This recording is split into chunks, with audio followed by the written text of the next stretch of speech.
Hello दोस्तों, आप सभी का स्वागत है आपके अपनी YouTube channel the crown study में। दोस्तों, डेली करंट अफेयर्स के इस शो में आज हम लोग 7 जनवरी के करंट अफेयर्स को डिस्कस करने वाले हैं। तो चलिए शुरू करते हैं अपने पहले क्वेश्चन से। हमारा पहला प्रश्न है, हाल ही में राष्ट्रीय पक्षी दिवस कब मनाया गया है? तो राष्ट्रीय पक्षी दिवस दोस्तों ये 5 जनवरी को मनाया गया है। 5 जनवरी को। बात करें 4 जनवरी को क्या मनाया गया, तो 4 जनवरी को विश्व ब्रेल दिवस मनाया गया था।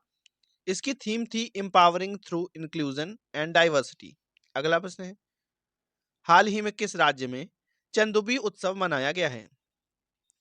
तो चंदुबी उत्सव दोस्तों ये असम में मनाया गया है। असम में दोस्तों चंदुबी झील के पास ये चंदुबी उत्सव मनाया जाता है। ये 1 से 5 जनवरी के बीच में आयोजित हुआ है। ये इसकी 14वीं वर्षगांठ थी, यानी ये 14वीं बार मनाया गया है इस बार। अगर बात करें असम के मुख्यमंत्री कौन है दोस्तों, तो हेमंत बिस्वा शर्मा हैं।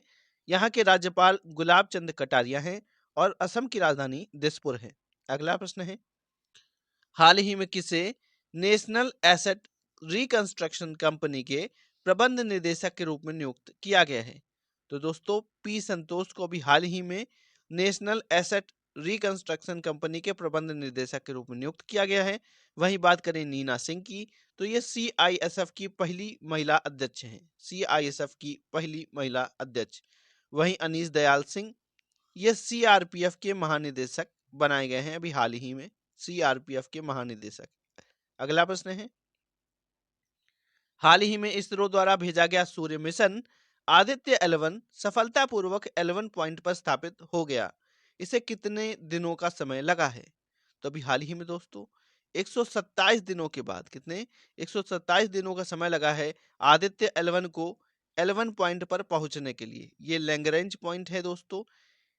इस पॉइंट पर पृथ्वी से जो गुरुत्वाकर्षण है पृथ्वी का और जो सूर्य का गुरुत्वाकर्षण है इस पॉइंट पर जीरो हो जाता है।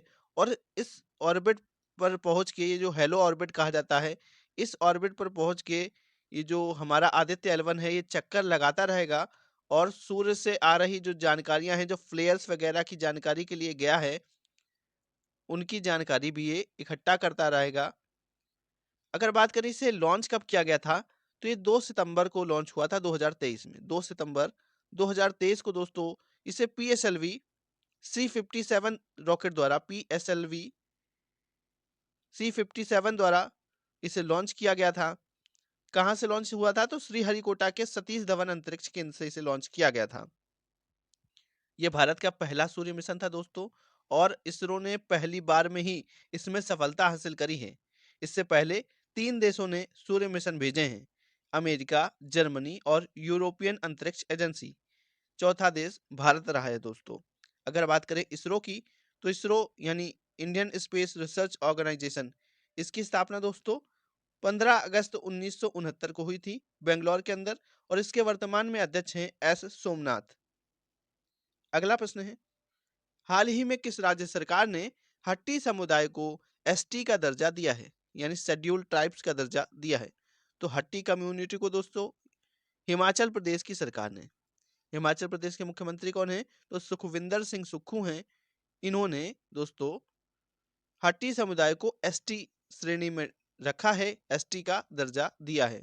हिमाचल के सिरमौर जिले में दोस्तों हट्टी समुदाय के लोगों की संख्या अधिक है। हिमाचल प्रदेश के दोस्तों 154 पंचायत क्षेत्रों में ये निवास करते हैं और इनकी संख्या लगभग 3 लाख है। वर्तमान में इनकी जो संख्या है वो लगभग 3 लाख के पास है। अगर बात करें हिमाचल प्रदेश के गवर्नर कौन है, तो ये है शिव प्रताप शुक्ला। हिमाचल प्रदेश के भी हम लोगों ने हाल ही में स्कीम पढ़ी थी, राजीव गांधी स्वरोजगार स्टार्टअप योजना। ये भी हिमाचल प्रदेश ने ही शुरू की थी। और एक और इम्पोर्टेंट योजना है सपनों का संचय ऋण योजना। ये भी हिमाचल प्रदेश सरकार ने शुरू करी थी। अगला प्रश्न है, हाल ही में पश्चिम बंगाल के किस उत्पाद को जीआई टैग प्रदान किया गया है? तो दोस्तों पश्चिम बंगाल के कादियाल साड़ी, सुंदरबन शहद और काला नूनिया चावल, इन तीनों को ही दोस्तों जीआई टैग प्रदान किया गया है। यानी इसका जो ऑप्शन है वो होगा उपरोक्त सभी। उपरोक्त सभी इसका सही जवाब होगा। इन सभी को दोस्तों जीआई टैग प्रदान किया गया है और ये पश्चिम बंगाल के ये प्रोडक्ट हैं, कादियाल साड़ी, सुंदरबन शहद और काला नूनिया चावल। अगला प्रश्न है, हाल ही में किस राज्य में 10वीं शताब्दी का कदम्ब शिलालेख पाया गया है? तो अभी हाल ही में दोस्तों गोवा के अंदर, कहां पर? गोवा के अंदर कदम्ब शिलालेख ये पाया गया है, 10वीं शताब्दी का है दोस्तों ये। दक्षिणी गोवा के काकोडा में महादेव मंदिर में दोस्तों ये शिलालेख प्राप्त हुआ है। ये कन्नड़ और संस्कृत दोनों भाषाओं में लिखा गया है। यह शिलालेख मंडला क्षेत्र में शासन करने वाले तलारा नवैया के शासन के दौरान एक महत्वपूर्ण ऐतिहासिक घटना का वर्णन करता है। तो ये गोवा के अंदर है। और गोवा की बात करेंगे तो गोवा के वर्तमान में जो सीएम है वो है प्रमोद सावंत। गोवा के जो राज्यपाल हैं वो है पी.एस. श्रीधरन पिल्लई। और गोवा की राजधानी पणजी है दोस्तों। अगला प्रश्न है, हाल ही में किसे सेबी का कार्यकारी निदेशक नियुक्त किया गया है, एग्जीक्यूटिव डायरेक्टर? तो अभी हाल ही में दोस्तों राम मोहन राव को सेबी का दोस्तों एग्जीक्यूटिव डायरेक्टर यानी कार्यकारी निदेशक नियुक्त किया गया है। कितने वर्षों के लिए नियुक्त किया गया है? तो 3 वर्षों के लिए इनका कार्यकाल होगा। 3 वर्षों के लिए इन्हें नियुक्त किया गया है। बात करें सेबी के फुल फॉर्म की तो ये होता है securities and exchange board of India.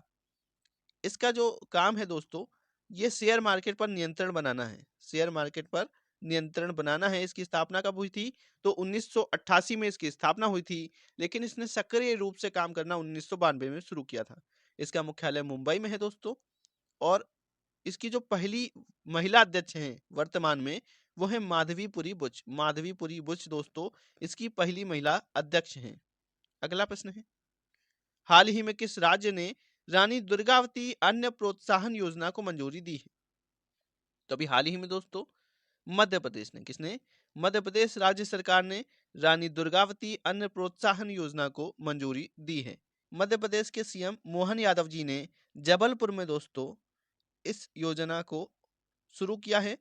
इसका उद्देश्य क्या है? तो किसानों को मोटे अनाज के उत्पादन के लिए प्रति किलोग्राम 10 रुपए की सब्सिडी प्रदान करना, ये इस योजना का उद्देश्य है दोस्तों। तो सीएम हो गए मोहन यादव। और यहाँ वेरी इंपॉर्टेंट है, जो पहले केंद्रीय मंत्री थे नरेंद्र सिंह तोमर दोस्तों, ये वहां पर वर्तमान में विधानसभा अध्यक्ष बनाए गए हैं मध्य प्रदेश के अंदर। मध्य प्रदेश में 2 उप मुख्यमंत्री भी हैं, राजेंद्र शुक्ला और जगदीश देवड़ा। यहाँ पर बीजेपी ने दोस्तों 230 में 163 सीटें जीती थी। 163 सीटें जीती थी। अगला प्रश्न है, हाल ही में एडिडास ने कहां पर चीन के बाहर एशिया में अपना पहला वैश्विक क्षमता केंद्र स्थापित करने की घोषणा की है? तो चीन के बाहर दोस्तों ये एशिया में पहला वैश्विक क्षमता केंद्र है, ये तमिलनाडु में खोला गया है। एडिडास के द्वारा कहां पर खोला गया है? तमिलनाडु के भी चेन्नई में, तमिलनाडु के चेन्नई जिले में इसे खोला गया है। दोस्तों ये जो एडिडास कंपनी है ये ज्यादातर अभी जूते यानी शूज ही बनाती है। ठीक है। अगर बात करें तमिलनाडु की तो तमिलनाडु के सीएम कौन है? ये हैं एम.के. स्टालिन। एम.के. स्टालिन है। यहाँ के जो गवर्नर है दोस्तों वो है आर.एन. रवि जी। आर.एन. रवि जी हैं। और तमिलनाडु के ही सलेम सागो को, वेरी इंपॉर्टेंट है, तमिलनाडु के सलेम सागो को जीआई टैग भी प्रदान किया गया था। तो दोस्तों अगर वीडियो अच्छा लगा हो तो वीडियो को लाइक करें, शेयर करें, चैनल को सब्सक्राइब करके बेल आइकन दबा लें। Thank you.